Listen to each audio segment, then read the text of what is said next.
pues tiene la obligación de verificar la identidad del contribuyente, validándote, que ya lo vimos, a través de la identidad biométrica, iris, huellas dactilares, rostro, etcétera, que realmente es el contribuyente, para evitar que terceras personas pues hagan mal uso de tu contraseña o de tu firma electrónica avanzada. Ahora, ¿esto por qué se da?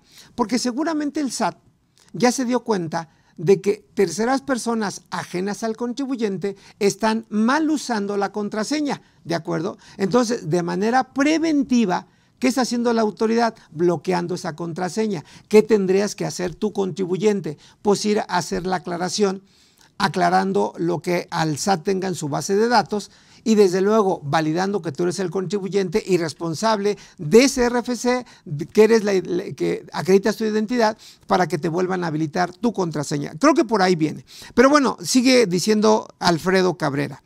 Dice, estoy escuchando tu excelente plática, ¿me puedes hacer el favor de ampliar qué se debe entender en la parte, en el curso ordinario de tu actividad? Bueno, claro que sí, Alfredo, ahorita lo aclaro.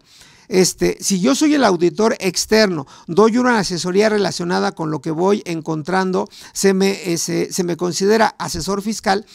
Bueno, sin entrar tanto en detalles, para todos, cuando dice la regla, hablo o voy a citar el artículo 197 que ya leíamos, que dice de primera instancia, el asesor fiscal es la persona física o la persona moral que en el curso ordinario de su actividad preste el servicio de asesoría en materia fiscal. Yo te sugeriría, Alfredo, que te vayas de entrada al diccionario de la Real Academia de la Lengua Española para definir la palabra ordinario. Yo de primera instancia te diría que realmente lo voy a catalogar así, pero es opinión personal. Voy a catalogarlo así, el término ordinario. Que yo me dedique de manera regular, que sea mi actividad preponderante, que yo haga de la asesoría fiscal mi actividad profesional. Vea cómo lo estoy calificando, que la asesoría profesional de la asesoría que yo brinde, se brinde a todos mis contribuyentes en los mismos términos. Vean que ya estoy poniendo 3 o 4 o 5 calificativos y ponía un ejemplo, Alfredo, en base a tu pregunta. Si tú eres el contador externo, el auditor externo, el asesor externo, pero asesor en todas las aristas de la empresa, contable, fiscal, corporativo, etcétera, ¿de acuerdo? Yo diría que esas 3 personas, aunque vaya involucrada, que de hecho va, una asesoría fiscal, en el curso normal de mi actividad, esa no es mi actividad ordinaria. Por ejemplo, si ustedes me preguntan, oye, José Antonio, me gustan tus cursos, te entiendo muy bien, gracias, y creo que los comentarios son más que elocuentes y cosa que agradezco. Y a través de tus cursos me das tips, me das alguna asesoría y de hecho lo genero. ¿Tú te podrías considerar como asesor fiscal mío? No soy tu asesor. ¿Y por qué no soy tu asesor? Porque hay un filtro entre tú y la capacitadora. ¿Me explicó? Yo soy externo. Hoy mi core business, que es un rol de mi actividad, es ser capacitador. Estoy en Puebla, es ser asesor fiscal corporativo. ¿Sí me expliqué? Pero mis clientes me piden asesoría de todo índole. Entonces yo como persona física cargo en el concepto de asesor fiscal, no. Ahora, si tú contribuyente hacemos un contrato y me dice, quiero que me asesores todo lo que tenga que ver en materia fiscal, bueno, las cosas cambian. Y ahí sí hablaríamos de otra cosa. Pero bueno, gracias por sus preguntas. Seguimos con el material y retomamos las preguntas un poquito al rato. Regresando con el material, espero que no me falle. Nos quedamos en esta parte, ¿no? No, esa es la... ¿Dónde está? Creo que fue acá. Bueno, esto lo sacamos definiendo lo que es asesor fiscal y demás, porque nos quedamos en esta lámina donde decíamos que la ficha técnica que viene en el anexo 1, letra D de la resolución miscelánea, concretamente tercera resolución miscelánea, publicada el 18 de noviembre del año en curso. Ahí me dice como un ejemplo, por eso salió todo esto, me dice quiénes la presentan y por eso salió el tema de asesor fiscal. Dice los asesores fiscales o contribuyentes obligados a revelar esquema reportable. ¿Qué se revela? Dice la información prevista en el artículo 200, que vamos a ver ahorita de qué trata, y dice, y de las reglas 222.4 a la 222.23 y la 222.25. Y ahí pongo yo una flechita que dice que todo esto no es otra cosa de los supuestos llamados características, que son las 14 fracciones que vienen en el artículo 199 del Código Fiscal de la Federación. Bueno, otro punto dice, ¿cuándo se presenta? Que aquí ya vienen los plazos. Vean, dice, si es un esquema generalizado, dice 30 días hábiles, subrayo eso, siguientes al día en que se realiza el primer contacto para su comercialización. Y ese primer contacto, ¿cómo ustedes lo pueden acotar? Pues yo sugería de acuerdo al contrato. Si no hay contrato, va a ser un poquito ambiguo establecer fechas, ¿de acuerdo? Entonces, sugerencia que viene otra vez en el famoso compliance, ¿de acuerdo? Programa de cumplimiento, hagan contrato, hagan la ruta crítica, hagan una propuesta, por ejemplo, en base a cuadros, qué actividad, cuándo se firmó, cuándo se aprobó, cuándo se puso a disposición del cliente, cuándo se tiene que presentar la informativa. ¿Sí queda claro? Un tipo de organigrama en ese sentido, ¿de acuerdo?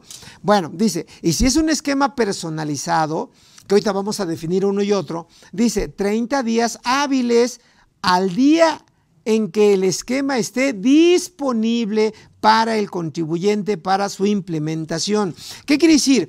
Que en base al contrato otra vez y en base a lo que es el desarrollo de la asesoría, la consultoría, le digo, mira, empiezas con hacer el contrato, empiezas por identificar qué tipo de deducción o qué tipo de ingreso vamos a utilizar, y cuál es el caminito que va a seguir, los tiempos, ¿de acuerdo? En fin, y desde luego el beneficio fiscal que te lo van a pedir, ¿de acuerdo? Bueno, y luego me dice el mismo formato, anexo 1, letra A, dice, ¿qué documentos se obtienen? Dice, certificado que contiene el número de identificación del esquema reportable, que ya platicaba, acuse recibo y copia de la declaración. Bueno, pues todo esto, en resumen, volviendo con el anexo 1, letra A, que aquí son las fichas técnicas, que también viene muy general. Simplemente pongo de ejemplo una, que básicamente, si se les olvida y por cuestión de tiempo, es la ficha 398, 399, ¿de acuerdo? Que aquí, perdón, corrijo, 298 porque me sobraba, 298, 299, 300, 301, 302 y 303 de la resolución miscelánea. Aquí pongo de ejemplo la 298 y vean. Dice 298 diagonal Código Fiscal de la Federación, dice declaración informativa para revelar esquemas reportables generalizados o pormenorizados. Dice trámite y es gratuito. Declaración informativa para revelar esquemas generalizados y personalizados presentada por los asesores fiscales o los contribuyentes, ¿de acuerdo? Sale, dice. ¿Quién puede solicitar el trámite o servicio? Si eres asesor fiscal o contribuyente, obligado a revelar esquema reportable en los términos del 197 y 198 del Código. Dice, ¿cuándo se presenta? ¿De acuerdo? Esquemas reportables generalizados, que ya lo platicamos, 30 días a partir de que se haga el primer contacto para su comercialización. Y si es esquema reportable personalizado, estoy redundando un poquito, 30 días a partir de que se ponga a disposición del cliente. ¿Dónde se presenta? En el portal del SAT, ahí viene la liga, que es donde está el minisitio que ya platicamos.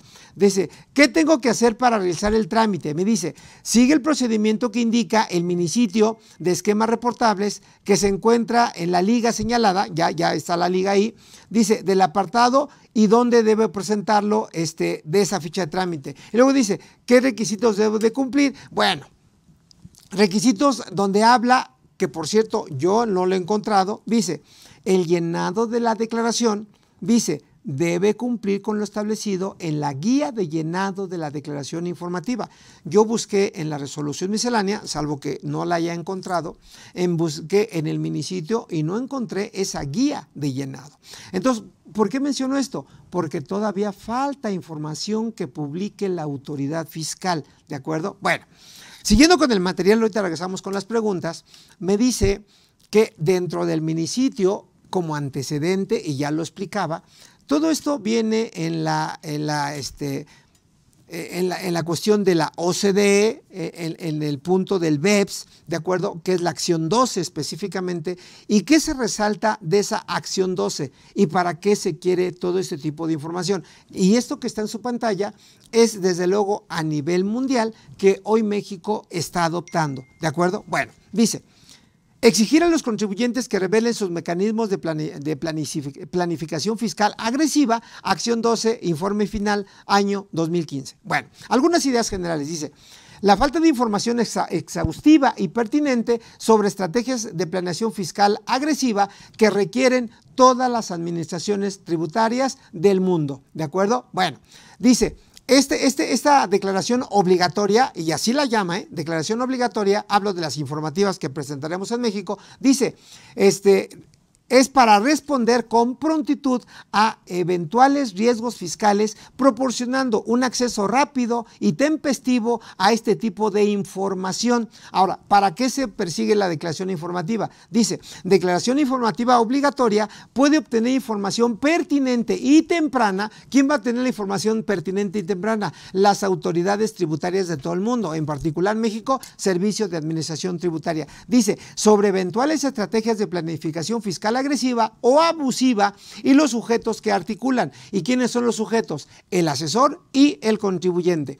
Y desde luego la información tiene que ser lo más completa y relevante posible, y la carga potencial del cumplimiento recae sobre los contribuyentes. Y con eso también se evita planificaciones fiscales a nivel mundial que erosionen la base imponible, que de ahí está el nombre del BEPS, erosión de la base imponible y traslado de beneficios fiscales. Ahora, yo por lo que investigué, por lo que preparé de información, hay alguna información sensible a mi juicio. ¿Qué es lo que falta? Vean. En los términos del artículo 199, penúltimo párrafo del mismo código, dice o habla de un acuerdo secretarial. Y el acuerdo secretarial no es otra cosa que las normas que va a establecer la autoridad fiscal para ver los pormenores de este tipo de información, agrego, sensible, que se le va a informar al SAT. Hoy falta establecer esos acuerdos secretariales. Y esos acuerdos, ¿para qué se tendrían que dar a conocer? Lo que ya por tercera ocasión menciono, dice: para establecer los parámetros sobre los montos mínimos respecto de los cuales se aplicará lo dispuesto en este capítulo único del título sexto, que nos habla de la revelación de esquemas reportables. Vean, la regla 1.13, que ya está derogada, hablaba en su momento, y yo agregaría que también sería información faltante, por ejemplo, de un instructivo. Hoy no veo instructivos. ¿Qué también falta? Y también hablaba esa regla de formatos. Hoy por hoy ya hurgamos la miscelánea, ya hurgamos las fichas técnicas, ya hurgamos el minisitio, y yo no encontré un formato así definido. Sí la información, pero el formato como tal no. Ahora, en los términos del artículo 30 del Código Fiscal de la Federación, una vez 2021 que ya entra en vigencia, se tiene que dar a conocer el formato por lo menos 30 días antes de que se utilice. Entonces ahí estamos en esa coyuntura. Y desde luego las guías de llenado que ya platicaba, que se señalan en el anexo 1, letra A de la resolución miscelánea. Bueno, ¿cuál es la postura de la Procuraduría? Bueno, y todo esto por la cuestión fiscal agresiva que viene en mi reflexión, que yo les decía, no por el hecho de presentar un esquema reportable, quiere decir que estemos planificando de manera agresiva. Lo que yo sí pensaría, que a lo mejor ahí sí pudiéramos trastocar esa planeación fiscal agresiva, lo que les dije yo en el curso de cierre fiscal para persona moral. Yo les decía a ustedes contribuyentes, a ustedes contadores, a ustedes auditores, como el caso de mi amigo Alfredo Cabrera de Pachuca, les decía: tienen la certeza, tienen la documentación soporte, reúnen los requisitos para su deducción, en particular razón de negocio. El CFDI tiene requisitos fiscales en los términos del 29 y 29 letra A y tienen por las operaciones a crédito con sus proveedores el complemento electrónico de pago. Y vean que cité 5 o 6 ejemplos. Si todo eso lo tienen, las deducciones pasan sin ningún problema. Pero si les falta algo, están considerando deducciones falsas, ¿de acuerdo? Y por el simple hecho de deducirlas, aunque no caigamos en ninguna fracción del artículo 199, yo sí que presentaría la constancia de no revelación de esquema reportable y haría alusión a esto, para, como decía Poncio Pilato en su momento, para lavarme las manos. Aquí, ¿qué está en juego? Que esa es la parte sensible, todas y cada una de sus deducciones. ¿De acuerdo? Por ejemplo, nada más a título de ejemplo, señores, si ustedes pagan anticipadamente, que lo pueden hacer, pagan anticipadamente gastos anticipados, ¿a qué les suena? Rentas pagadas por anticipado, intereses pagados por anticipado, regalías pagadas por anticipado, publicidad pagada por anticipado, honorarios pagados por anticipado, que se puede dar, y cualquier otro. En los términos del artículo 25, último párrafo de renta, sí es deducible. Primer requisito, que tengan CFDI, ¿de acuerdo? Y que se pague. Y si hay retenciones, que se retengan y enteren. Primer requisito. Segundo, de que ese gasto esté relacionado con un postulado básico que se llama relaciona el gasto con el ingreso. Entonces, si van anticipados, va a ser difícil relacionar ese postulado del gasto con el ingreso. Tercer punto, que esté debidamente registrado en contabilidad. La norma de información financiera C5 dice que todos los conceptos que acabo de mencionar son activos para ustedes, activos circulantes. ¿Me explicó? Y para efectos fiscales es una deducción autorizada. Entonces, lo que decían alguien de mis asistentes, ¿va a haber una diferencia entre más de un 20% entre lo contable y lo fiscal? Pues sí, porque contablemente es un activo, fiscalmente es una deducción. ¿Caigo en la fracción 14? Sí. ¿Tendría que presentar el esquema reportable? Sí. ¿Queda claro? Entonces, si tienen todo eso a la mano, sin problema, pero si no, sí sería un ejemplo de esquema reportable y desde luego estarían haciendo planeaciones agresivas. Entonces, bueno, y voy a terminar antes de irnos al break con esto y una pregunta y regresamos y contestamos las que siguen. De manera general, dice, los pagos por sueldos y salarios y demás prestaciones laborales no se consideran como un esquema reportable, con excepción, y ya lo veíamos, artículo 199, fracción sexta, inciso C, dice, los emolumentos a miembros directiva, de acuerdo, de vigilancia, consultivos, prestados a título gratuito. Cuando decía, cuando se presta un servicio o se realiza una función a título gratuito, ¿de acuerdo? Bueno, dicho eso, como ya son las 11, me voy a permitir contestar una o máximo 2 preguntas precisamente para avanzarle. Bueno, nos quedamos con la pregunta de Gaby, ya la contestamos y vámonos con otra pregunta. Dice, contador, buenos días, mi nombre es Claudia. Dice, tengo una duda. En cuanto a este tema, en la empresa donde laboro, el dueño tiene 2 empresas, en las 2 llevo la contabilidad. Bueno, dice, solo una estoy como subordinada. ¿Qué tanta responsabilidad tengo con la otra empresa en la cual no recibo ninguna remuneración?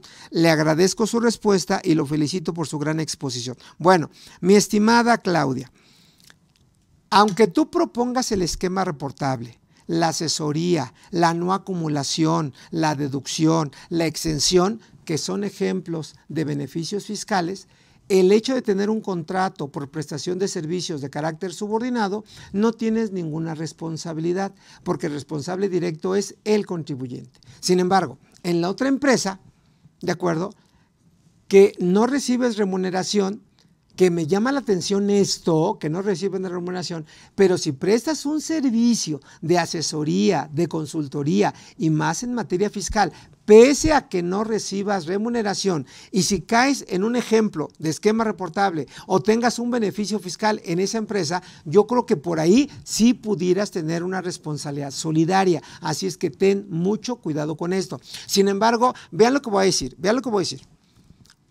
En base a eso, esos dos artículos, 40 y 40 letra A, y voy a poner un ejemplo crudo, que nos hablaba, el 40 me habla de las medidas de apremio y el 40 letra A de el embargo precautorio, que por cierto cambia el orden de prelación. Hoy lo primero que embarga el SAT son bienes inmuebles. Mañana con la reforma 2021 lo primero que va a embargar son cuentas bancarias. Ahora, ¿por qué menciono esto? Porque si a ti, Claudia, me dices, en la primera empresa yo cobro por salarios, o alguien me preguntaba, creo que Lupita, yo cobro por asimilables o pagas por asimilables, sale. Pero la empresa, que es el patrón o el prestatario, retiene pero no entera. Primera conclusión, ese gasto no surte efectos fiscales para el patrón o prestatario. Sin embargo, ¿qué creen que va a pasar? Aún y cuando no sea un ejemplo de esquema reportable, llegado el momento del SAT, en los términos del 40 letra A del código, que por cierto es una regla general, que sí sería cuestión de que la autoridad lo acotara, ¿de acuerdo? Pero hoy caemos todos, el SAT, por eso dije que iba a ser un comentario crudo, el SAT le puede cobrar directamente al trabajador o al asimilable el impuesto sobre la renta que se retuvo y no enteró. Y segunda conclusión, si presenta declaración anual ese trabajador o ese asimilable y tiene un saldo a favor, no le va a devolver el saldo a favor por la reforma al 40 letra A del código, excepto si viene una regla miscelánea que solamente acote precisamente a quién se le debe de considerar como tercero responsable relacionado con el contribuyente o el representante legal. Así es que tengan mucho cuidado. Pero bueno, regresando con la charla que estamos hoy platicando de esquemas reportables, he recibido muchas preguntas, trato de responderlas todas en tiempo y forma, pero sin embargo sí quisiera pedirles de favor que vieran esto que estamos platicando de manera general. ¿Y por qué lo menciono esto? Porque es como siempre he dicho, cada pregunta o cada situación en particular de su empresa puede coincidir o no con otras preguntas o con casos similares en otras empresas. Pero no tomen esto como un eje porque al final del camino se pueden confundir, ¿de acuerdo? Y lo menciono porque hay algunas preguntas que son a propósito de algo en particular y al final del camino como que no queda claro y vuelven a redundar un poquito en lo mismo. Pero bueno, vamos a acotar eso. Quiero hacer un par de precisiones de algunas dudas que se han dado para efectos de que vean en la ley, ya sea de renta o de código, lo que hemos platicado para que tengan ustedes el dato preciso. De entrada me voy a ir al artículo 94 de la Ley del Impuesto a la Renta, que hemos hablado de manera reiterada de pagos por asimilables a salarios, simplemente para que ustedes distingan de qué trata un asimilable, dependiendo la fracción de la cual estemos hablando, y para ubicarnos alguna otra fracción o algún otro supuesto de manera muy particular. Entonces estoy ya por llegar al artículo 94 y van a ver lo que voy a leer. Si ahorita me ayuda el ingeniero ponerlo en pantalla, mi material, para que ustedes vean lo que dice el texto de ley y ya adicionalmente daré mi comentario. Vean, dice el artículo 94, primer párrafo, de renta, de renta. Dice, se consideran ingresos por la prestación de un servicio personal subordinado los salarios y demás prestaciones que deriven de una relación laboral. Creo que hasta ahí no hay ningún problema. ¿Qué quiere decir? Que todo lo que se derive de una relación laboral, en particular, prestaciones que vengan por contrato o contraprestaciones que vengan en base a un plan de previsión social, pues todo eso conlleva salarios, ¿de acuerdo? Y vean que dice adicionalmente, dice, incluyendo la participación de los trabajadores en las utilidades de las empresas, la PTU, y las prestaciones percibidas como consecuencia de la terminación de la relación laboral. ¿Por qué se hace esta acotación por separado? Porque aun y cuando la PTU no es un pago de un salario de forma estricta, porque al trabajador se le participa de las utilidades del contribuyente, del patrón, pero no es a título propiamente de salario, sino como una prestación adicional cuando obtengamos una renta gravable, que así se llama, y también forma parte de los ingresos del trabajador, aquellos que se paguen como consecuencia de la terminación de la relación laboral. ¿Qué quiere decir esto? Que aun y cuando haya partes exentas en los términos del artículo 93 de renta, pues la diferencia, si queda una diferencia, esto paga impuesto a la renta como ingreso gravado.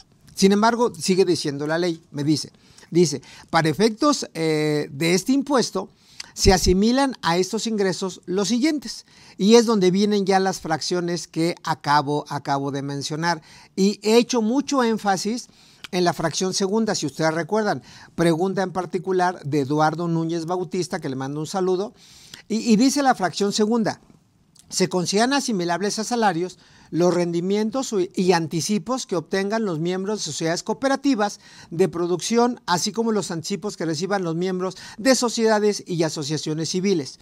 Que esto, si lo acotamos en base a lo que es el artículo 25 en su fracción novena, esos asimilables pagados son deducibles para la empresa, para la sociedad civil o para la sociedad cooperativa de producción, sin tope. Aclarando que el asimilable, en este caso la fracción segunda, no tiene derecho al subsidio para el empleo y tampoco tiene derecho a ingresos exentos, todo estaría grabado. Y ese concepto así visto, al igual que la fracción cuarta y la fracción 5 del mismo 94, que son honorarios, de acuerdo, que se asimilan a salarios de forma obligatoria o de forma opcional, de acuerdo, esos tampoco tienen tope, son deducibles. Sin embargo, bueno, esas fracciones, para cerrar el comentario, no se consideran como esquema reportable. No así la fracción tercera. Vean, la fracción tercera dice: los honorarios a miembros de consejos directivos, de vigilancia, consultivos o de cualquier otra índole, así como los honorarios a administradores, comisarios y gerentes generales. Es donde entra precisamente aquí el artículo 199, fracción sexta, de acuerdo, en su inciso C, cuando menciona que si hay prestación de servicios o si hay realización de funciones, en los términos de lo que estoy mencionando, administradores, presidente del consejo de administración, director general, gerente general, bla, bla, bla, y se prestan a título gratuito, ahí sí estamos en presencia de un esquema reportable, que vuelvo a repetir, si es esquema reportable, pero no hay montos. Por eso una sugerencia que ya veíamos es que la autoridad sí debiera de establecer montos para que a partir de cierto límite ya se presente como esquema reportable. Hoy no está establecido ningún monto. Entonces, eso quería aclarar. Otro punto que quería aclarar. Varias veces me han preguntado, y ahorita lo señalo: oye, si yo soy el contador de la empresa, estoy en la panza de la empresa, ¿tengo alguna responsabilidad? Y yo les he dicho de entrada que no. Ahora, ¿dónde está el fundamento? Vean, artículo 198 de la ley del Código Fiscal de la Federación en su fracción segunda, que son los casos en que el contribuyente presenta directamente el esquema reportable, ¿de acuerdo? No el asesor, sino el contribuyente. Y vean lo que dice. Artículo 198, me voy al primer párrafo y luego a la fracción segunda. Dice: los contribuyentes se encuentran obligados a revelar los esquemas reportables en los siguientes supuestos. Fracción segunda. Dice: cuando el esquema reportable haya sido diseñado, organizado, implementado y administrado por el propio contribuyente. Ahí está el primer supuesto. Segundo punto dice: en estos casos, cuando el contribuyente sea una persona moral, las personas físicas que sean los asesores fiscales responsables del esquema reportable, que tengan acciones o participación en dicho contribuyente, es decir, que sean accionistas, o con los que mantenga una relación de subordinación, que ahí están los trabajadores, ¿de acuerdo? Quedarán excluidos de la obligación de revelar siempre que cumplan con lo dispuesto en la fracción segunda del artículo 200 de este código. Es donde ya viene el toque. Vamos a pensar que la empresa tiene el esquema reportable y que lo diseñó el contador interno. Me voy a poner de ejemplo yo, ¿de acuerdo? Pero yo no lo tengo que revelar a nombre y cuenta mía, sino a nombre y cuenta del contribuyente, persona moral, el patito SADCB. Pero dice, debo de cumplir con uno de los requisitos que es una información derivada del artículo 200, fracción segunda. ¿Qué